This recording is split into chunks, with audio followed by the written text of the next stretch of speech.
It's Emily, and I'm here with another It's Okay PSA, guys.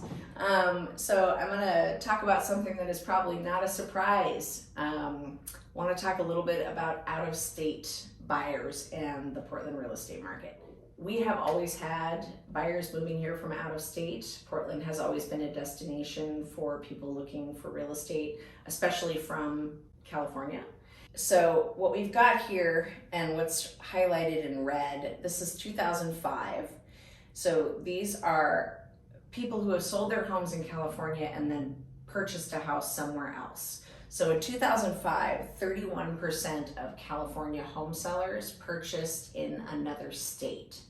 And it dropped down to only 19% in 2013. So it did change a little bit for a while. People were staying in state.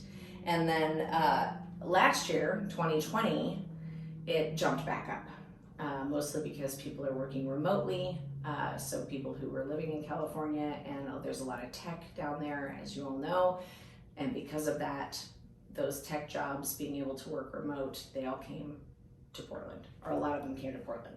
And on my next little slide here, we have net domestic migration, and this is the top 10 destinations of where people are moving from that sort of central California area. So when they sell their house there, where do they go?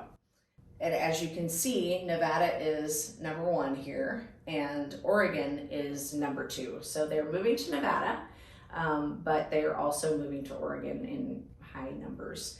So that's what's happening, and that's been happening for a long time. And so many sellers have come to me and said, I have a $500,000 house, but I want to sell it for $700,000 because there will be somebody from California who just loves it and will overpay for it. That's not the case. They're still savvy buyers, and they're not going to pay more than market value just because they might have more money or they're from California. But I will say that, competing with people who are coming from markets where it's already been very competitive and also where it has been more expensive, they're used to this high pressure sales environment. So they're already used to multiple offers and, having to pay way over the asking price. So that's not coming as a surprise. Whereas some of my local buyers who are, they just want to stay in their hometown. They enter the market as buyers, and they're just not quite ready for how competitive it can be.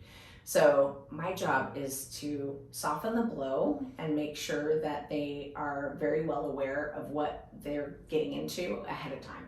So when we actually go out and start looking at houses, they know exactly what it's going to be like and what to expect.